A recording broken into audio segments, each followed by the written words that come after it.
For my anatomy and physiology honors class, I did a project for our respiratory disorder unit on asthma.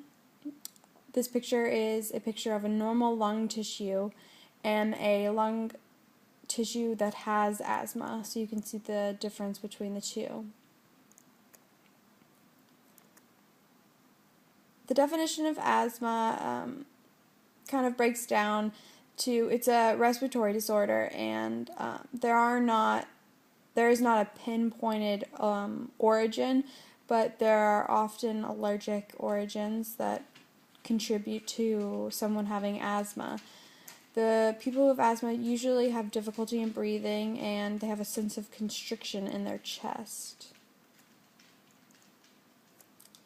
The etiology of asthma, the causes are unknown,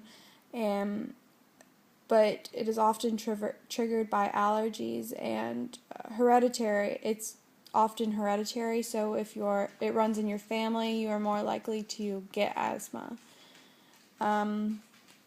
There are two different types of asthma. There are the allergic or the extrinsic types, and that is what a normal airway would look like, and a person with asthma, what their airway would look like, and it's kind of blocked and constricted in a way. The branch of medicine that deals with the diagnosis of asthma is pulmonary medicine.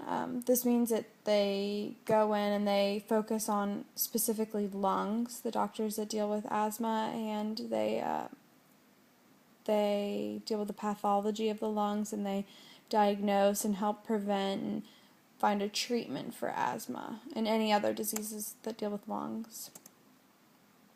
So the clinical manifestations that are accompanied by asthma: shortness of breath, chest tightness, pressure, wheezing, coughing, and sometimes people may only experience these certain symptoms while exercising, and it does seem to pop up more often when people are exercising.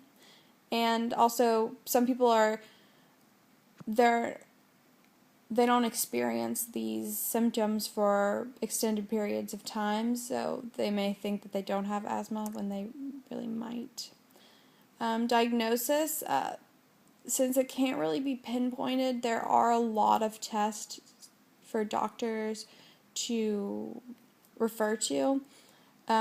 They do look at your medical history and your family's medical history.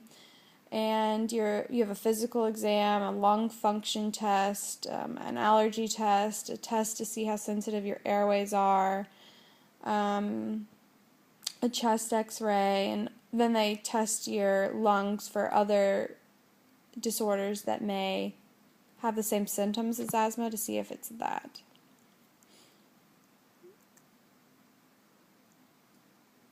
To know the early symptoms, you have a frequent cough, you're losing your breath or shortness of breath, feeling weak when exercising, wheezing or coughing, you're easily upset, you have trouble sleeping, and you have signs of cold or allergies, but you do not have a cold.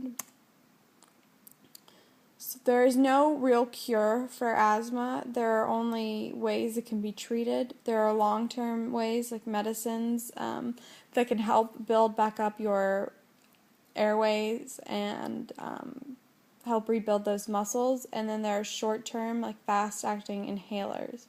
So that provides a way for your airways to be cleared and for air to move through them when you have an asthma attack. These are some of the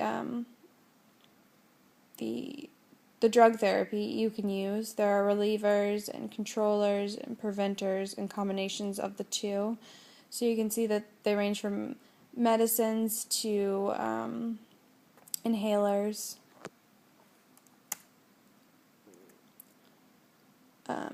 Prognosis: asthma is chronic, but it can disappear for long periods of time, like I referenced before.